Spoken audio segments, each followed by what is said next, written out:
मेरे बच्चे, इस संसार में मनुष्य को बांधने वाली जितनी भी जंजीरें हैं, उनमें मोह सबसे सूक्ष्म और सबसे मजबूत जंजीर है।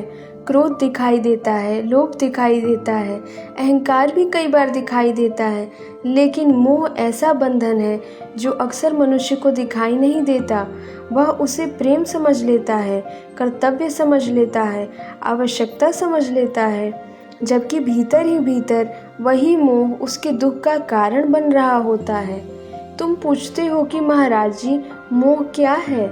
मेरे बच्चे, किसी व्यक्ति, वस्तु, पद, धन, संबंध या परिस्थिति के प्रति इतनी अधिक आसक्ति हो जाना कि उसके बिना जीवन अधूरा लगने लगे, यही मोह है। जब मन किसी चीज़ को पकड़कर बैठ जाता है और उसे छोड़ने को तैयार नहीं होता, तब मोह जन्म लेता है। याद रखो, प्रेम और मोह एक नहीं है। प्रेम मुक्त करता है, मोह बांधता है। प्रेम में त्याग होता है, मोह में स्वार्थ छिपा होता है। प्रेम में दूसरों की भलाई की भावना होती है, जबकि मोह में मेरा और मेरे लिए की भावना अधिक होती है। इसलिए जो व्यक्ति मोह को प्रेम समझ बैठता है, वह जीवन का बहुत बड़ा सत्य नहीं समझ पाता। मोह का सबसे बड़ा कारण है अज्ञान। मनुष्य इस शरीर को ही अपना वास्तविक स्वरूप मान लेता है। वह भूल जाता है कि वह आत्मा है जो न जन्म लेती है और न मरती है। जब वह स्वयं को केवल शरीर समझने लगता है, तब वह शरीर से जुड़े लोगों और वस्तुओं के साथ अत्यधिक जुड़ जाता है। यही जुड़ाव धीरे धीरे मोह का रूप ले लेता है। दूसरा कारण है असुरक्षा की भावना। मनुष्य सोचता है कि उसका सुख किसी विशेष व्यक्ति, वस्तु या परिस्थिति पर निर्भर करता है। वह मान लेता है कि यदि यह चीज़ उससे छिन गई तो उसका जीवन समाप्त हो जाएगा। यही भय मोह को और गहरा बना देता है। तीसरा कारण है मन की चंचलता। मन हमेशा किसी न किसी सहारे की तलाश में रहता है। जब उसे भगवान का सहारा नहीं मिलता, तब वह संसार की वस्तुओं में सहारा खोजने लगता है। लेकिन संसार की हर वस्तु परिवर्तनशील है। जो आज है वह कल नहीं रहेगा। इसलिए संसार में स्थायी सहारा ढूंढना ही मोह का कारण बन जाता है। चौथा कारण है अहंकार। मनुष्य हर चीज़ पर अपना अधिकार जमाना चाहता है। वह कहता है, यह मेरा घर है, मेरा परिवार है, मेरा धन है, मेरा सम्मान है। लेकिन मेरे बच्चे, सोचो, तुम इस संसार में खाली हाथ आए थे और एक दिन खाली हाथ ही चले जाओगे। फिर वास्तव में तुम्हारा क्या है? मोह स्वयं में बुरा नहीं लगता, क्योंकि वह अक्सर प्रेम और जिम्मेदारी के रूप में छिपा रहता है।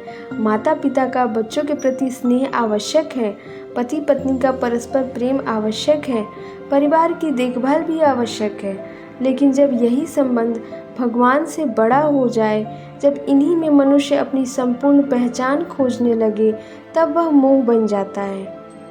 मेरे बच्चे, इस संसार का सबसे बड़ा सत्य परिवर्तन है। जो जन्मा है वह एक दिन जाएगा, जो मिला है वह एक दिन छूटेगा, जो बना है वह एक दिन टूटेगा।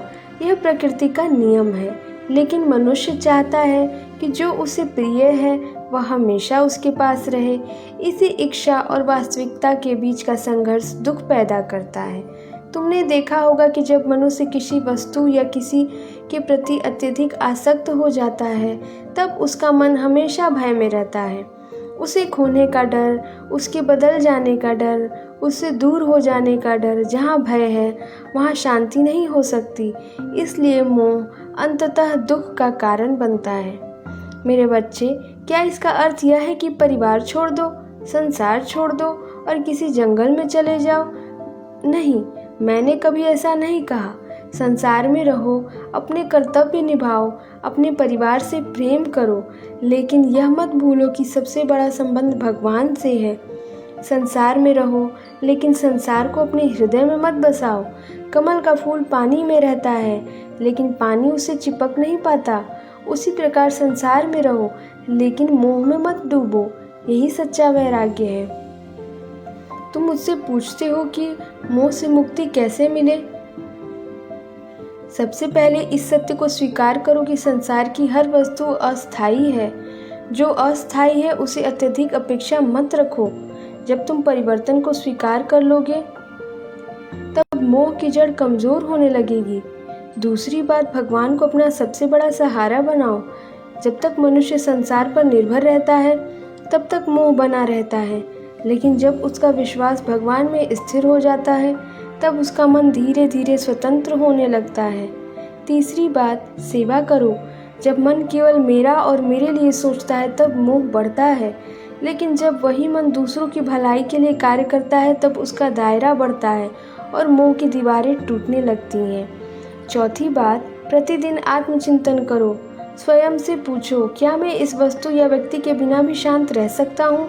यदि उत्तर नहीं है तो समझ लो कि वहाँ मोह है। पांचवी बात, नाम जप और ध्यान को अपने जीवन का भाग बनाओ। जब मन बार बार भगवान के नाम में लगेगा तब उसकी पकड़ संसार पर स्वतः ढीली होने लगेगी। जिस हृदय में भगवान बस जाते हैं वहाँ मोह अधिक समय तक नहीं टिक सकता। बच्चों, याद रखो कि मोह का त्याग करने का अर्थ प्रेम का त्याग करना नहीं। वास्तव में जब मोह समाप्त होता है तब सच्चा प्रेम जन्म लेता है। जब तुम किसी से इसलिए प्रेम नहीं करते हो कि वह तुम्हारा है, बल्कि इसलिए करते हो क्योंकि उसमें भी भगवान का अंश है। जब तुम हर व्यक्ति में भगवान देखोगे तब तुम्हारा प्रेम सीमित नहीं रहेगा, वह परिवार से आगे बढ़कर समस्त सृष्टि तक फैल जाएगा। यही संतों का प्रेम है, यही भक्ति का मार्ग है। एक दिन यह शरीर भी छूट जाएगा, यह संसार भी छूट जाएगा, यह नाम और पहचान भी छूट जाएगी।